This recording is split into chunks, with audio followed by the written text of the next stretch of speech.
Incoming, incoming, incoming. Hostile engaged.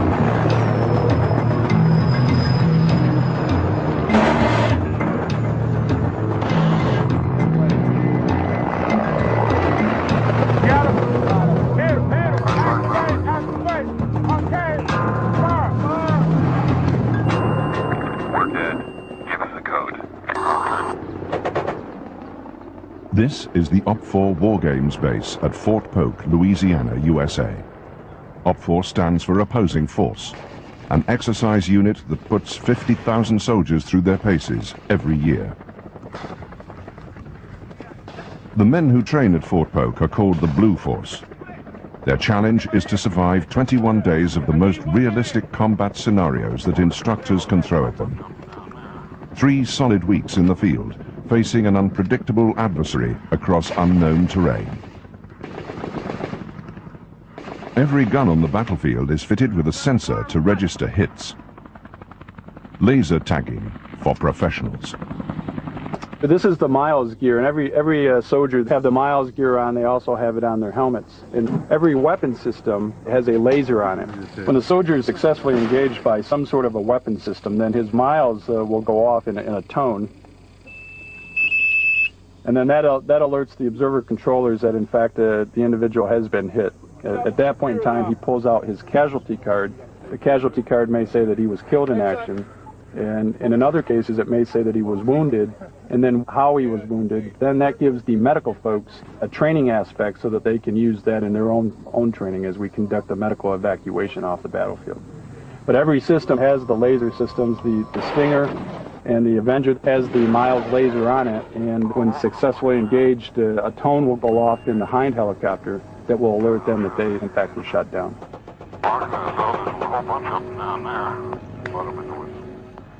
The airborne enemy the trainees will face are named Red Force, a team of OPFOR instructors, masters of the tactics and technologies of the armed forces of the former Soviet Union. We're being brought in to repel the aggressors, the blue aggressors, those running dogs. So we will come in and come in hard, low, fast, and hit the targets, and as quickly and as hard as we can do it.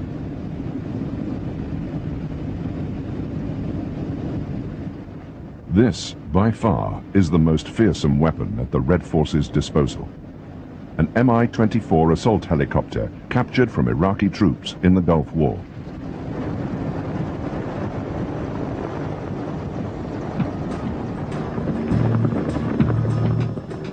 At the height of the Cold War, it was codenamed Hind by NATO planners.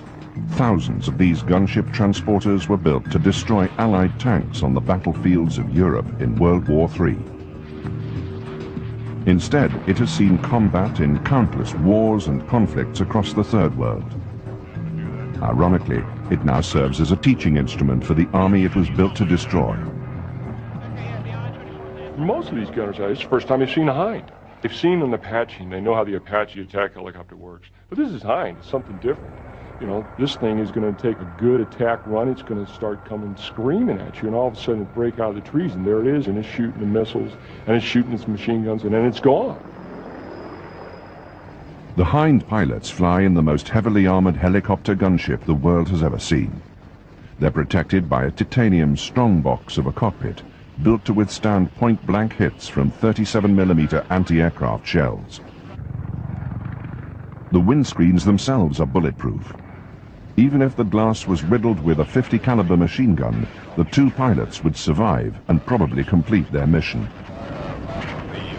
The cockpit itself is a large, roomy cockpit. The switches are simple, clearly marked. It's air-conditioned. It's got a nice fan up in front for airflow, keeping it across your face. And in stress, you like to have airflow across your face. It's overpressurized, and it's chemically and biologically filtered air, so you're in a safe environment till you have holes knocked in it. So it's quite a large, comfortable cockpit.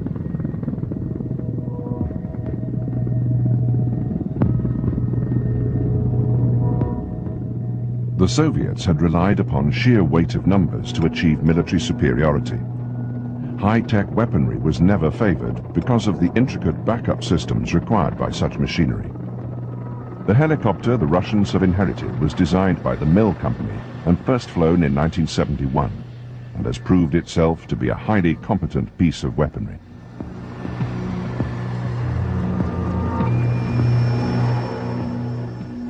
Nearly 2 times larger than America's Apache gunship, the Hind has no real Western counterpart.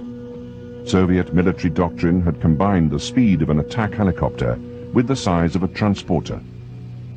The result was a hybrid larger than most World War II bombers, and at 340 kilometers per hour, the fastest military chopper ever made. Faster even than the highly maneuverable Apache. I wouldn't say it's a sneaky type of aircraft. 26,000 pounds is not going to sneak up on pretty near anybody, but it is quiet in comparison to its size, and we move at a high speed, attack speed between 120 and 140 knots, 50 to 100 feet above the ground. In a rolling terrain, it's very difficult to detect, and it can be on you before you know it.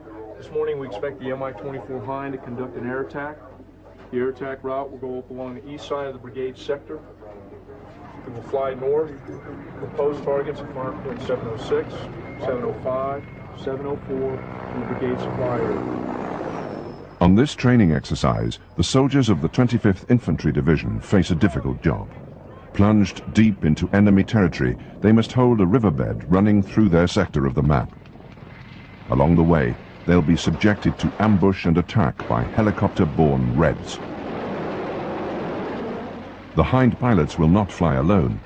Included in the Red Force are Mi-17 Hiplite and Mi-8 attack helicopters. To defend against these threats, each platoon has its own Avenger team. A Humvee fitted with Mach 2 Stinger surface-to-air missiles.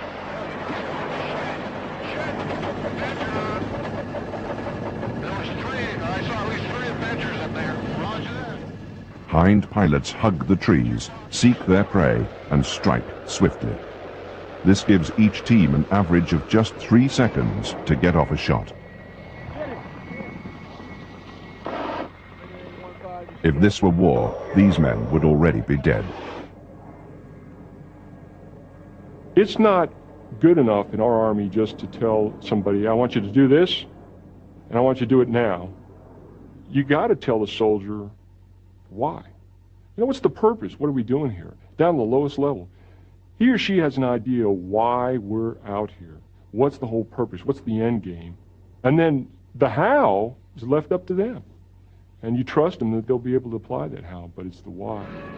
Again, I think that's probably one of the things that's unique about our Army. This is definitely the most realistic training that I've ever seen in 14 years in the Army, so this is great. In our home station, we really don't have aircraft that engage back at us, so we'll be on our toes as to more of what we're doing. Okay, he got it. OPFOR pilots fly 5 to 6 times daily. For the Stinger teams below, this constant cycle of attack forces them to sharpen their defensive skills to a fine edge. Okay, 27 just shot, 4 more rockets, and 12 individuals getting out of the MIA. By the time our rotation is over, it's almost like we don't want to go out in the box anymore. You get whacked 3 or 4 times a day. Well, you know, we are pretty good at what we do, and to get shot up pretty regular doesn't do a whole lot for your ego. It's a really good feeling when you've gone out in the battlefield, battle area, and you've given it all you've got. And you've flown it to the maximum potential, and you've shot your ordnance, and you still get whacked and shot down. It makes you feel good. It makes you feel real good.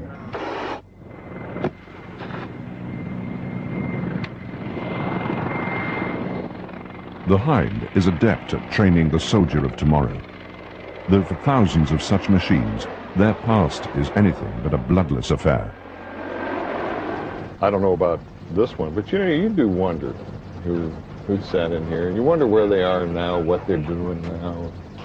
Would they be surprised if they knew that what the aircraft was doing now? A lot of legacy to a piece of equipment like this that we're not even aware of. You wonder. You wonder.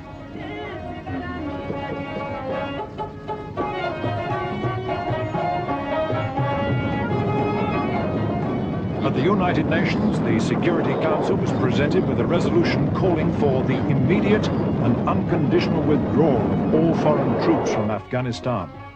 For the Russians, this was not an invasion, just a helping hand to a nation in need. In December 1979, 2 Soviet divisions entered Afghanistan. The communist puppet state installed by Moscow was under siege from the 7 Islamic tribes of the Mujahideen. The Afghans were incensed by a communist-imposed ideology that denied the existence of Allah.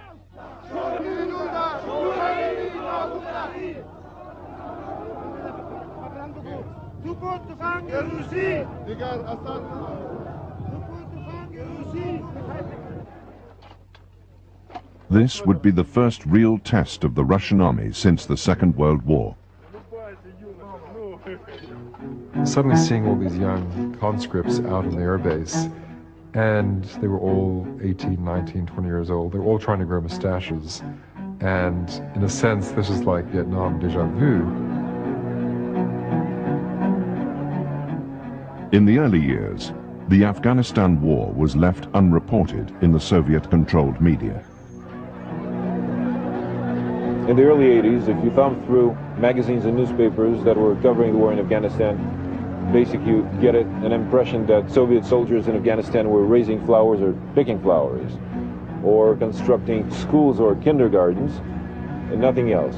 We were briefed by the colonel who still had the Afghanistan dust on his shoulders. He told us, guys, I don't care what the hell did they tell you in Moscow. Now, let's talk about real situation.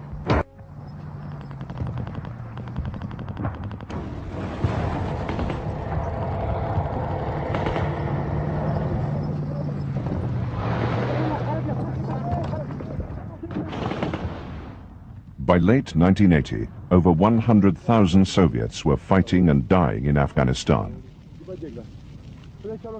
But when the bodies of the dead returned home, families were told that their sons and brothers had perished in training accidents.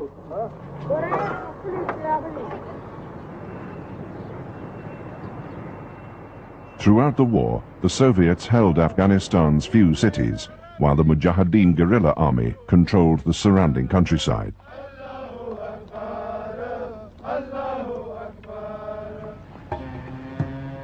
The region is mountainous. Much of the country sits above 3,000 meters.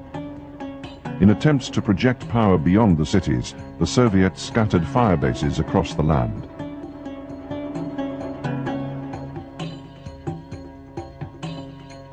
Supply and reinforcement were difficult. Afghanistan's deep gorges and narrow mountain passes proved a nightmare to Moscow's conventional army.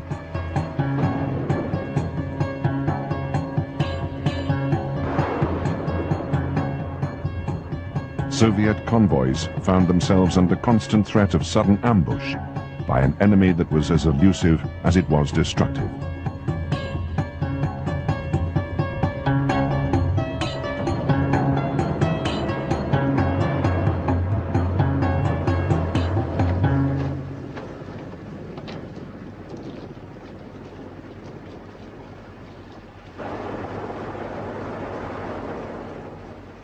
In the rugged terrain, the Red Army came to rely more heavily on one machine than any other.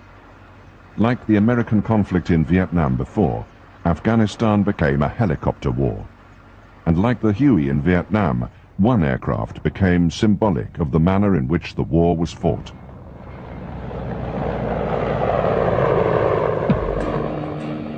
The Hind is powered by twin-turbine 2200 horsepower engines. Its combat range is almost 800 kilometers. The gunner sits in the front seat and the pilot in the rear. The transport compartment can carry 8 troopers, but is more often used to store extra ordnance. The stub wings add 25% more lift in high-speed flight. reduce the chopper's turning radius and can be hung with 4 32-shot rocket pods. In front, the Hind wields a 4-barreled 12.7mm Gatling gun.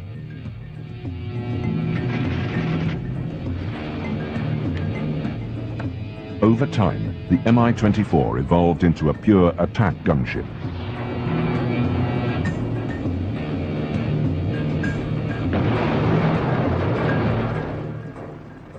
It seldom carried troops except in an emergency, and it was usually left to Mi-17s and Mi-8s to evacuate soldiers from the ground. You are in trouble, and if he's not getting you out of there, that's the end of it. And even when you're on board, you just hold your breath and count all along seconds before you feel that the altitude and probably the distance is long enough so you can slowly exhale and relax. In many ways, the Mi-24 was a product of the American debacle in Vietnam. U.S. Army studies following the war in Southeast Asia concluded that America's Huey helicopter was both underpowered and extremely vulnerable to enemy fire. In the early 1970s, Soviet designers sifted through these studies and learned from their conclusions. The result is an exceptionally fast machine that is nearly impervious to .50 caliber machine gun fire. And that was really something dreadful. And then you will fire on it, and it will have no effect. You could see that sparking of hitting it and getting sparks, and still it will come at you. I literally loved it because more than once it saved my life, and it was hit with the bullets and shells all around, and still, well, it carried my body back to the base. Soviet tactics often replicated the strategic operations employed by the Americans in Vietnam. Hours prior to a Hind assault on a suspect village, Soviet troops were inserted into hidden posts along the village's most likely path of escape. The Hinds would pop up from behind the mountain peak with the sun rising and the winds blowing into their direction. And this is like a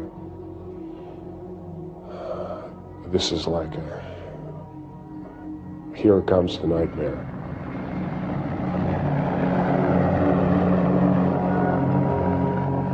You could scare you know, even Afghan Mujahideen, they were very brave. They were very good fighters. They didn't care even if they're dead or alive, you know. But you can see that feeling, everyone, that the way the helicopter was coming to you, it's you can get that feeling like, oh, it's something coming to me, you know.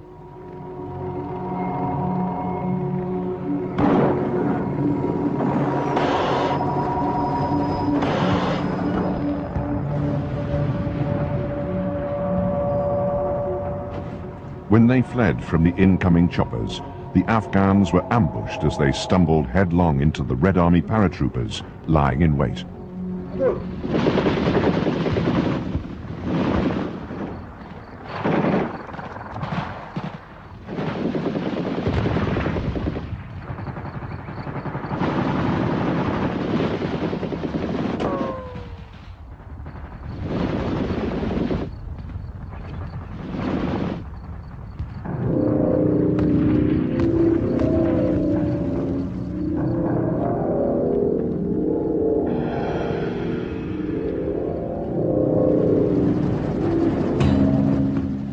By 1983, the Hinds were roaming over the Afghan countryside, seeking targets at will.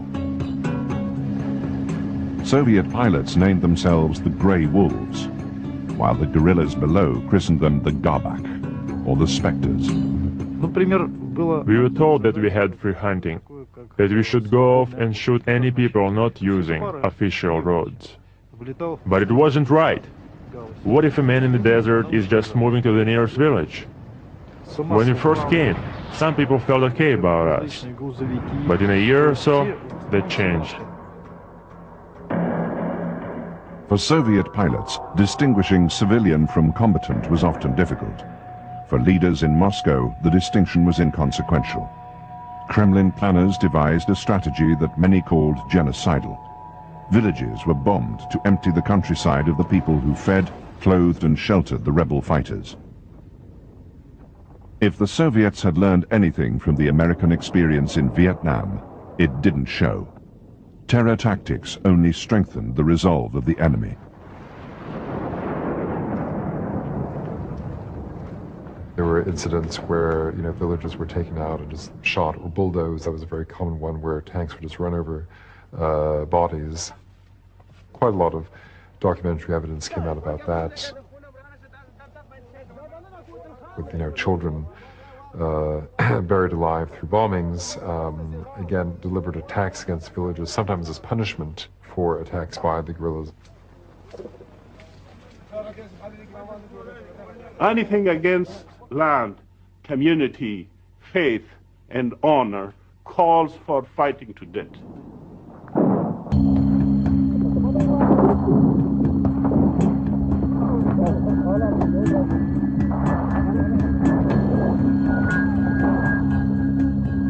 It is in the character of every Afghan. I mean, just to fight.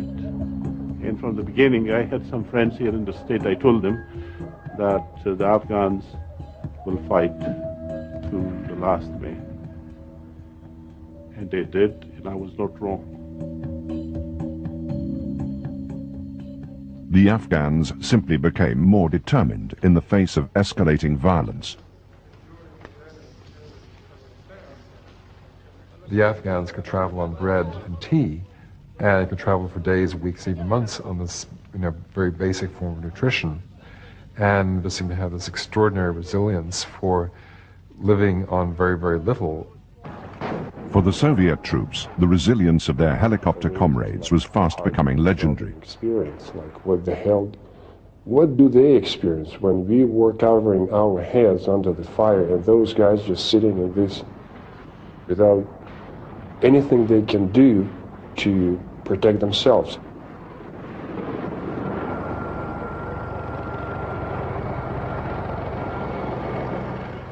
Pilots spent much of their time flying convoy escorts, and over time earned the respect of the troops that they're sent to protect. Their strongest bond was with the heli-borne troops they would carry into battle.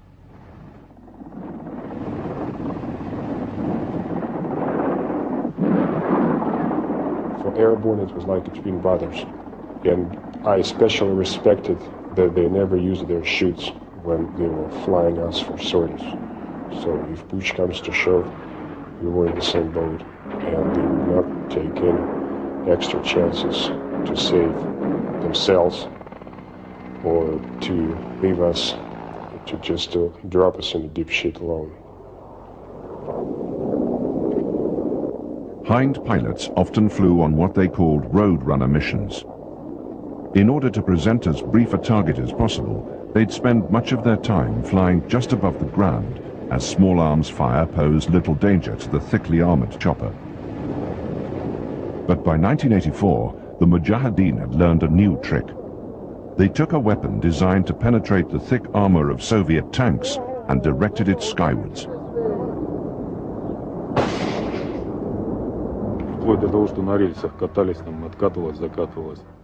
Another unexpected thing we encountered there were the usage of hand grenade launchers against helicopters, which were intended to fire at tanks, but at helicopters at low altitude. They had lots of grenade launchers, and a Mujahid could just raise it and fire at you with a grenade, and there were many cases like that. You see, the helicopters will come high. If you fire it like this, the blast will kill you, or at least injure you. So what we did, we will have these long, tall trees, a poplar or some sort of a pine. On the top of it, a Mujahid will climb and climb and climb, and usually there will not be strong branches to hold him. So what we will do, we will tie him up to the tree and then wait for the helicopters to come with the RPGs. And there have been cases that we shot the hinds with the RPGs. Over time, the Mujahideen, like the Viet Cong before them, learned that pilots notice field movement. Running from incoming helicopters was suicidal. Once the guerrillas stood their ground, it was the Soviets who suffered. Hind pilot Valery Burkov entered combat in Afghanistan just 2 months after his father died flying an Mi-24 mission. Another Mi-24 was shot down, and my father decided to land his chopper and try and save the downed crew. But when he was coming in, his Hind too was hit in the fuel tank. So the helicopter exploded and started to burn. And he was the only one of the crew who didn't manage to get out. He burned up in the machine.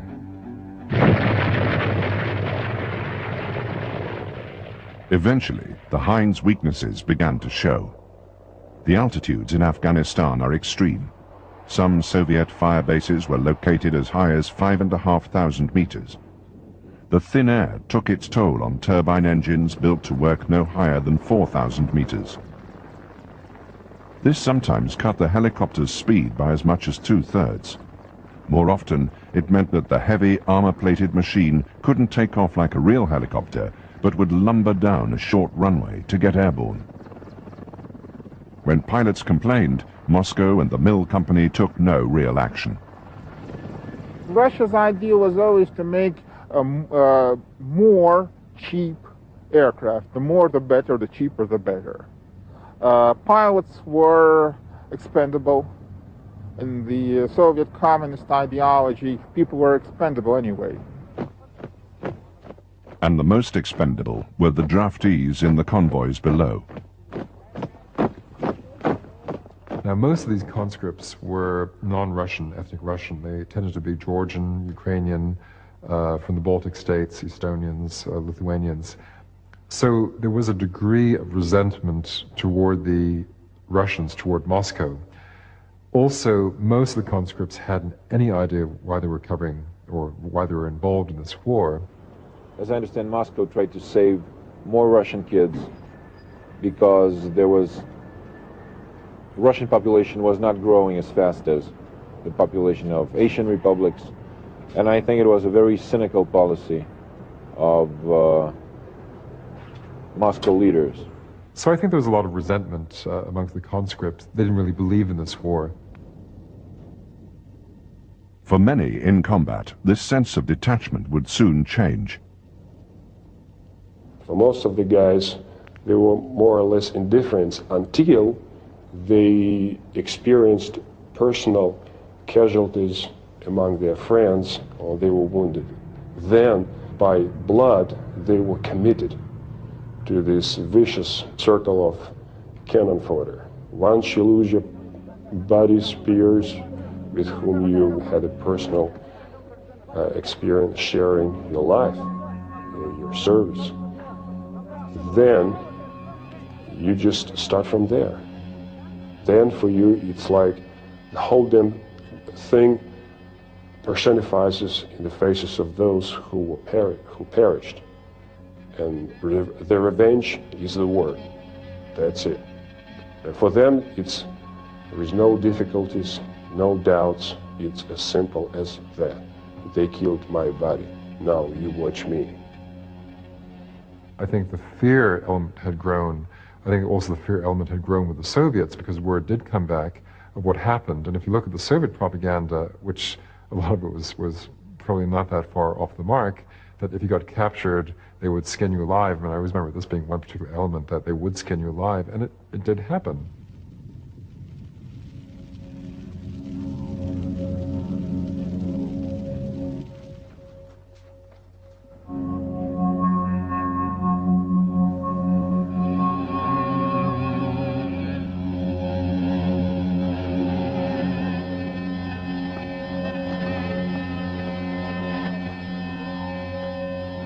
It was not a very nice war, and I talked a great deal with both Soviet prisoners and Afghans themselves, and I usually carried a copy of the Geneva Conventions, a cartoon book, in my pocket, to try and explain to the Afghans that, they should not kill prisoners. This was not part of the game. And most Afghans really couldn't see the logic in this. They said, well, if we keep prisoners, we have to feed them, and they're bombing us, they're killing us, so why should we keep them alive? Which, was their point of view, and probably from their point of view also, justified if they'd lost loved ones.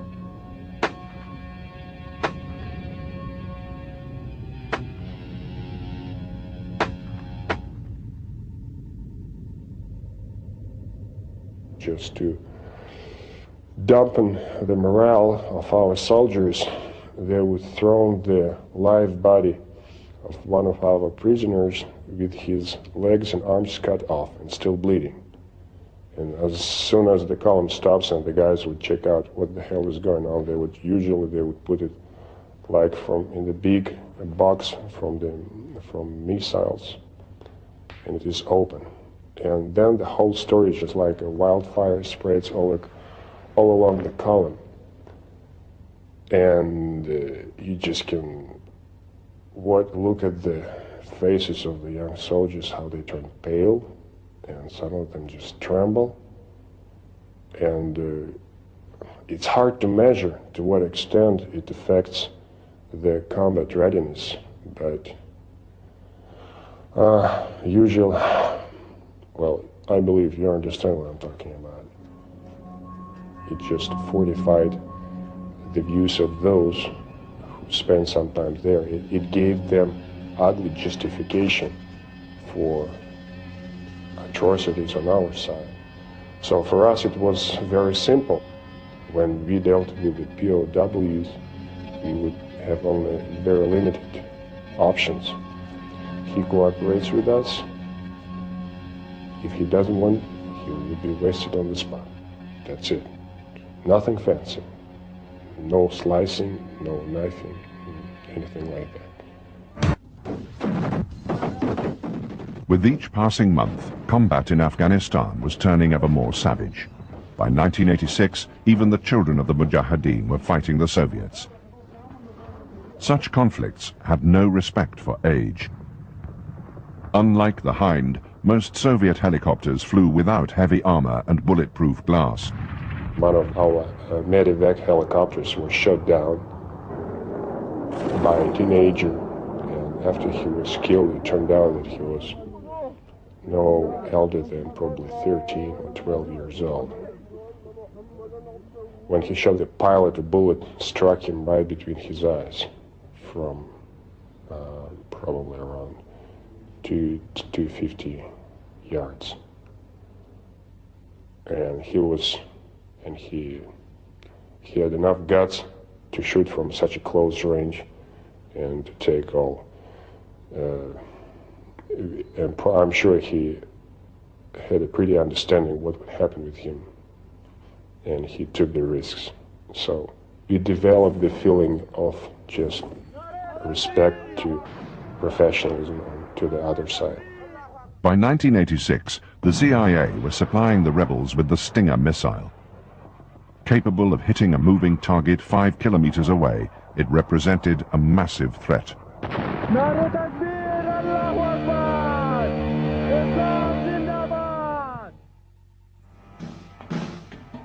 The General Dynamics Stinger weighs just 15 kilograms, flies twice the speed of sound, and can reach aircraft flying 5 kilometers away.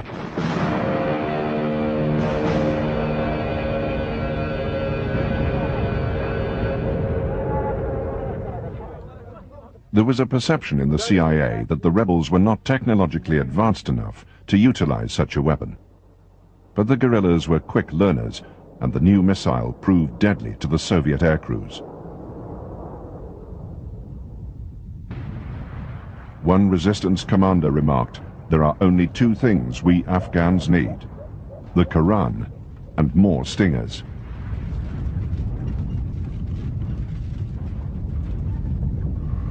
Well,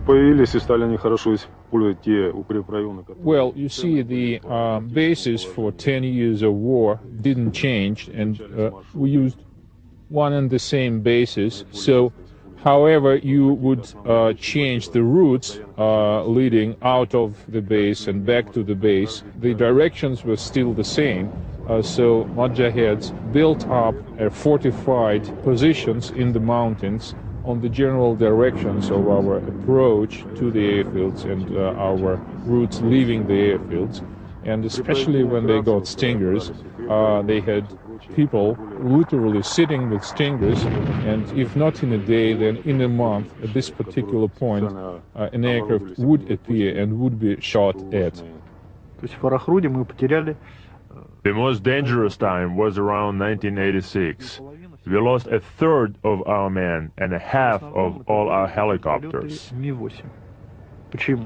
Most of the guys lost were in Mi-8s because they are most vulnerable during landings and takeoffs in enemy territory.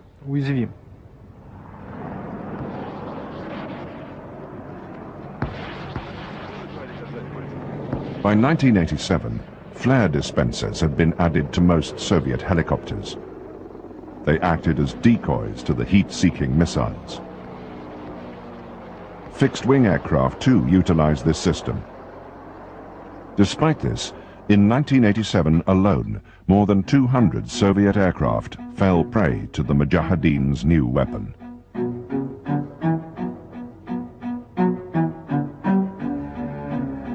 Almost on a daily basis, they would have a glass of vodka filled up with a piece of bread and a candle, and it would be like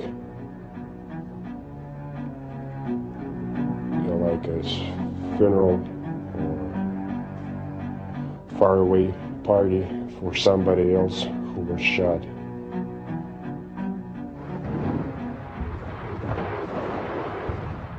I had the first experience being ambushed, and we had a huge casualty rate, 47 killed, and we had 6 guys who were just bleeding and dying from the wounds, and our 2 medical personnel were killed too. So we didn't have anybody to take care of these wounded guys properly, and we radioed to the base to pick them up. The arrival of the Stinger meant that the helicopters the soldiers looked to for salvation were no longer there when needed. And this is like a waiting situation. I was working around those guys moaning from their pain, and they would provide the first medical aid, and I was cursing, I was preaching, I was hoping, and there was nothing else we can do about it. And I thought my head would explode trying to pick up the first sounds of the incoming helicopters. This is, I would say, the worst waiting I've ever had in my life. I mean, something I would not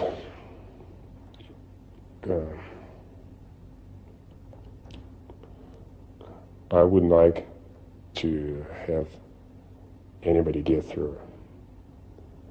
The feeling of the mixture of hopelessness and hope at the same time. Not all of them made it when they landed. I had hard feelings. I was looking somebody to blame, and I couldn't put my finger on somebody or something. It was like, it was as big as life. It didn't work out properly. Birds landed safely, but they were useless because guys didn't make when they landed, and it was, well, everything has to be wonderful and happy and not bloody and stupid, but and sometimes you pretend that you can make wonders.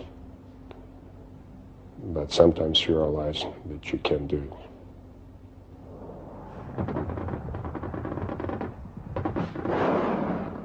Some in Afghanistan claimed that the Stingers were more of a psychological threat than a physical one.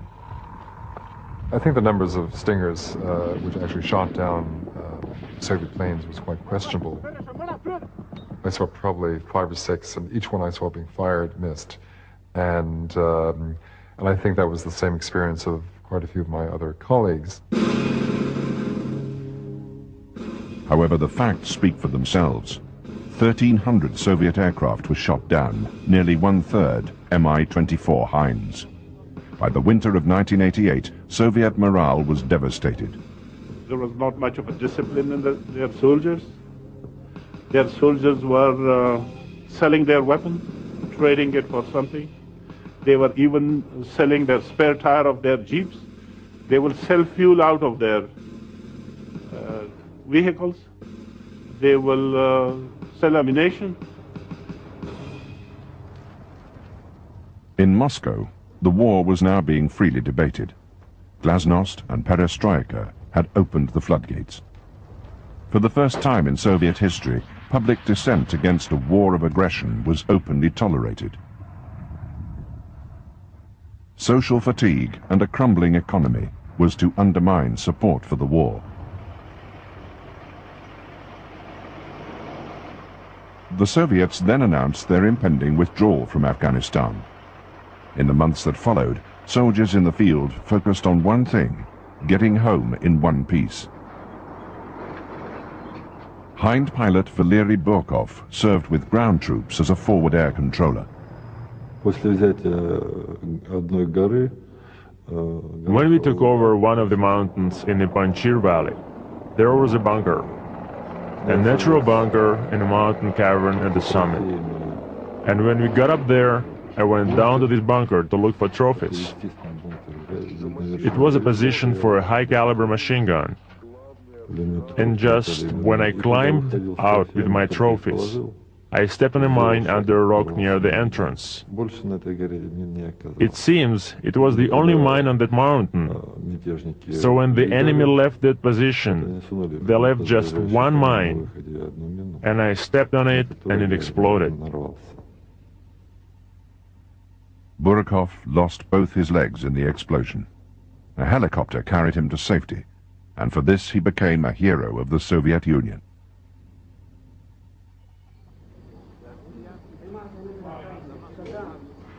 The Soviet Union has made a commitment to withdraw completely its forces from Afghanistan no later than February 15, 1989.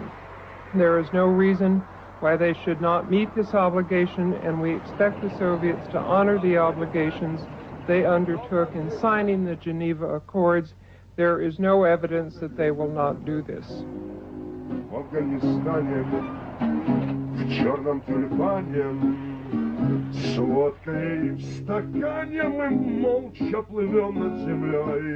In Afghanistan, for some reason, you immediately became an old man,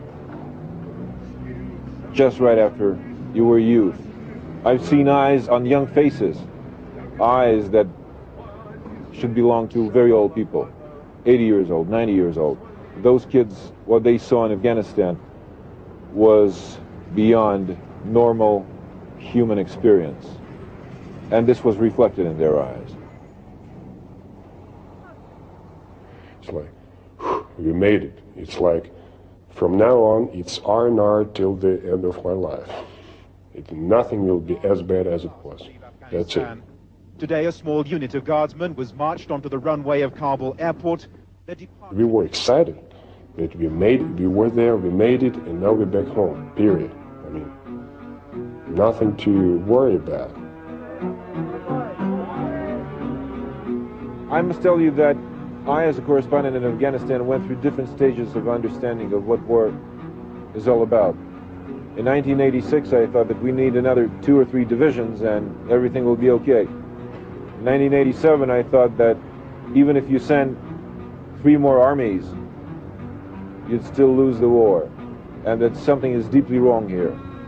And in 1989, I basically thought that this was a war that will not only destroy Afghanistan, but basically the Soviet Union. Historically, the Afghanistan war ended as the Soviet Empire began to disintegrate, and there's no doubting that the burden of that conflict contributed to its downfall. The Soviets lost 15,000 troops because of dogmatic principles. As for Afghanistan itself, 1.5 million rebels and civilians have died, and the terror continues with warring tribes fighting over the rubble left by the invading Soviets.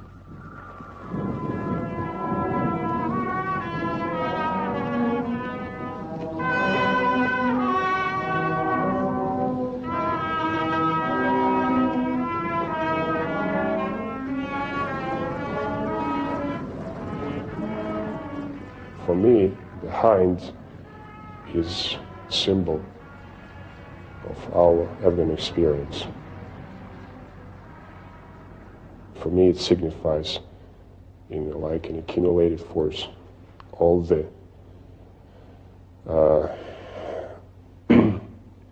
all the brutality and power and of this conflict that we experience on both sides in Afghanistan.